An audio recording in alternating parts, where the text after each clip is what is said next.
ছেলে মেয়েগুলির জীবনকে কিভাবে শেষ করে দিতে হয় একদম আনুষ্ঠানিকভাবে। যদি বা অন্য কোথাও একটা চাকরি পাওয়ার সুযোগ ছিল এরপর চেষ্টা চরিত্র করে, আগামী দিনে আর কোথাও পৃথিবীর কোথাও এরা চাকরি করতে পারবে না যারা আইডেন্টিফাই। উনি জানেন রিভিউ পিটিশনে কিছু ভবিষ্যৎ নেই, তাই জন্য এখন ভাট বকতে শুরু করেছেন। একজন অযোগ্য মুখ্যমন্ত্রী আপনি, এবং নিজের অযোগ্যতাকে ঢাকার জন্য এসব আদালতকে ঢাল করতে চাইছেন। নমস্কার, আপনারা দেখছেন দ্য ইন্ডিপেন্ডেন্ট বেঙ্গল। আমি শিবম। হাইকোর্টে নজিরবিহীন বিচারপতিদের মন্তব্য, যেখানে কুণাল ঘোষ সহ বাকিদের বিরুদ্ধে রুল জারি করলেন বিচারক। প্রশ্ন অনেক, বিচারপতিদের নামে এই ধরনের কুকথা কি বলা যায়? রাজ্য রাজনীতি নাকি কুকথার রাজনীতিতে পরিণত হয়েছে, যেভাবে তা বিচারকদেরও ভাবাচ্ছে। জানি না কোন পথে যাচ্ছে পুরো বিষয়টা। এই নিয়ে কথা বলতে আমাদের সঙ্গে উপস্থিত আছেন আইনজীবী সব্যসাচী চ্যাটার্জি। দাদা, প্রথমে দ্য ইন্ডিপেন্ডেন্ট বেঙ্গলে স্বাগত। আজকে বিচারক কার্যত চমকে গেছেন, উত্তর আসেনি অপোজিট পক্ষ থেকে, এবং রুল জারি করেছেন কুণাল ঘোষদের বিরুদ্ধে। কিভাবে দেখছেন পুরো বিষয়টা? যা হবার ছিল তাই হচ্ছে, এতে নতুন কিছু নয়। রুল জারি হয়েছে, রুলের উত্তর দেবেন এসে। আমি সেদিনই মন্তব্য করেছিলাম এই ছেলে মেয়েগুলির জীবনকে কিভাবে শেষ করে দিতে হয় একদম আনুষ্ঠানিকভাবে। যদি বা অন্য কোথাও একটা চাকরি পাওয়ার সুযোগ ছিল এরপর চেষ্টা চরিত্র করে, আগামী দিনে আর কোথাও পৃথিবীর কোথাও এরা চাকরি করতে পারবে না যারা আইডেন্টিফাইড হলো। কুণাল ঘোষের পাল্লায় পড়লে হলো বলে, তৃণমূলের পাল্লায় পড়ে। কুণাল ঘোষের পাল্লায় বলে আলাদা করে অত গুরুত্ব দেওয়ার দরকার নেই। তৃণমূলের পাল্লা মমতা ব্যানার্জির পাল্লায় পড়লে এই অবস্থাই হবে। মমতা ব্যানার্জির কথায় যারা পুকুর কেটেছেন তারা প্রত্যেকেই জানেন যে এই পুকুর কাটার অর্থ হচ্ছে জীবনের খাল কেটে কুমির নিয়ে আসা। এটা হচ্ছে শেষ উদাহরণ। মানুষকে ক্রিমিনালে পরিণত করে দিয়েছেন, গোটা পশ্চিমবঙ্গের সমাজটাকে ক্রিমিনালাইজ করেছেন এবং মানুষকে বিপদে ফেলেছেন। ওনারা ভুল বুঝিয়েছিলেন সুপার নিউমেরিক পোস্ট নিয়ে এই ছেলেমেয়েগুলোকে। যখন সেটা সামলাতে পারেননি তখন এই ছেলেমেয়েগুলোকে পাঠিয়ে এদেরকে দিয়ে বিক্ষোভ করিয়ে ভেবেছেন লয়াররা ভয় পেয়ে মামলা ছেড়ে দেবেন। এই যে কথাগুলো যে আসলে এই সমস্যার মধ্যে ফেলে দিচ্ছেন মানুষগুলোকে এরা। মমতা ব্যানার্জি জেলে পাঠিয়ে দিয়েছিলেন, বাকিদেরকে দেখেছেন। ওর দলের মন্ত্রীদেরকে জেলে পাঠিয়েছেন। এক একজনকে দিয়ে উনি দর হাঁকেন যে পার্থ চ্যাটার্জি, পার্থকে নাও, ওকে ছাড়ো। মাঝখানে কয়েকজন এমপি এমএলএ মন্ত্রী গিয়ে একদিনের জন্য জেলও খেটে এলেন নারদাতে। এগুলো ব্যালেন্স, দর ওঠে, কাকে পাঠাবো না ওরও সময় মতো। এখন আপাতত এই পর্যায়ের বলি হয়েছেন এই চাকরি প্রার্থী ছেলেমেয়েরা।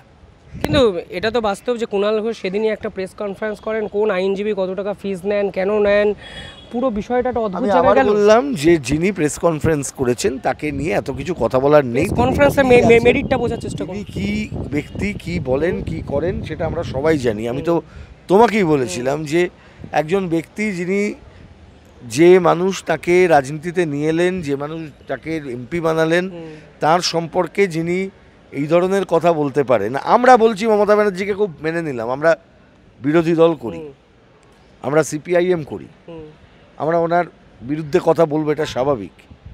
কিন্তু একজন লোক, তিনি একটি রাজনৈতিক দল করা অবস্থায় তিনি জেলে গেলেন, জেলে থাকা অবস্থায় বেরিয়ে এসে তিনি ওই সেই সময়ও জেল থেকে এমন কথা বললেন, প্রিজন ভ্যান চাপড়ে কথা বললেন। মমতা ব্যানার্জি, সুদীপ্ত সেন এবং তাকে নিজেকে সামনাসামনি বসিয়ে জিজ্ঞাসাবাদ করবার জন্য প্রস্তাব দিলেন। বললেন সারদার টাকা সব কালীঘাটে মমতা ব্যানার্জির বাড়িতে রাখা। এই কথা যিনি বলতে পারেন তিনি তো অনেক কিছুই করতে পারেন। তার কথায় কারা খাল কেটেছেন? যারা খাল কেটেছেন তারা কুমির আনবেন। মুখ্যমন্ত্রী আজকে চাকরিহারাদের উদ্দেশ্যে বলেছেন পরিষ্কার মন্তব্য যে এইভাবে আন্দোলন হয় না, রাস্তা আটকে পিছন দিকে উস্কানি দিচ্ছে। আন্দোলনটা উনি ঠিক করে দেবেন কিভাবে আন্দোলন করতে হবে। এগুলো যদি উনি করেন তাহলে যা হবার সেটাই হচ্ছে।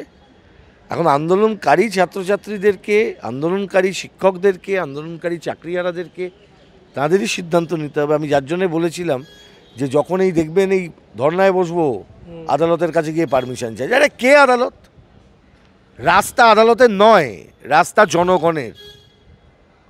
এই রাস্তায় বসা অভ্যেস করুন। পুলিশ যদি পেটাতে আসে পুলিশকে রেজিস্ট করতে শিখুন। আদালতে মামলা করে কিছু হবে না, আদালতে অনুমোদন নিয়ে বসে কিছু হবে না, বসে পড়তে হবে। রাস্তা কারুর বাপের নয়। শুনতে খুব খারাপ লাগবে, বাপ তুলে কথা বলতে পারে লোকে, তো বারবার মনে করিয়ে দেয় ওটা কারুর বাপের নয়, ওটা আমার বাপেরও নয়, যারা রাজ্য চালান তাদের বাপেরও নয়, যারা কেন্দ্রীয় সরকার চালান তাদের বাপের নয়, পুলিশের বাপেরও নয়, আদালতেরও নয়। মুখ্যমন্ত্রী বলেন যে রিভিউ পিটিশন করছে, আইনে ভরসা রাখুন, আন্দোলন এরকম করছেন, আমার উপর ভরসা রাখছেন। কথাটা তো প্রথম দিনেই বললে ভালো হতো। উনি জানেন রিভিউ পিটিশনে কিছু ভবিষ্যৎ নেই, তাই জন্য এখন ভাট বকতে শুরু করেছেন। মুখ্যমন্ত্রী বুঝেছেন রিভিউ পিটিশনে কোনো গুরুত্ব নেই প্রথম দিন থেকেই জানতেন। আপনারা তো অনেক আগেই বলেছিলেন যে কোনো প্রথম দিন সন্ধ্যেবেলা বলেছিলাম রাইট এবিপি আনন্দ চ্যানেলের প্রোগ্রামে, যে ওনার যদি সৎসাহস থাকতো উনি বলতেন প্রথম দিনে আমি রিভিউ পিটিশন করতে যাচ্ছি, ইমিডিয়েটলি করব। উনি জানতেন, উনি ওপিনিয়ন নিয়েছিলেন, প্রেস কনফারেন্সটা উনি করেছিলেন রাজ্য সরকারের একজন আইনজীবীকে বসিয়ে, তারপরে উনি এই সব করেছেন। ইভেন এই নেতাজি স্টেডিয়ামে গিয়ে মিটিং করেছেন, এই করেছেন তাই করেছেন, তারপরে হবে না, কোনো ভবিষ্যৎ নেই, থাকবে না এই চাকরি। এবং আমি আপনাকে বলছি যতটাই দুর্ভাগ্যের হোক না কেন সেটা মানতে হবে, এই তৃণমূল জামানার বেশিরভাগ জিনিস আন্ডু হয়ে যাবে, কিছু থাকবে না বলছেন ভবিষ্যতে। থাকবে নাকি? কোনো নতুন গভর্নমেন্ট এই গভর্নমেন্টের কোনো জিনিসকে বয়ে নিয়ে বেড়াবে কেন?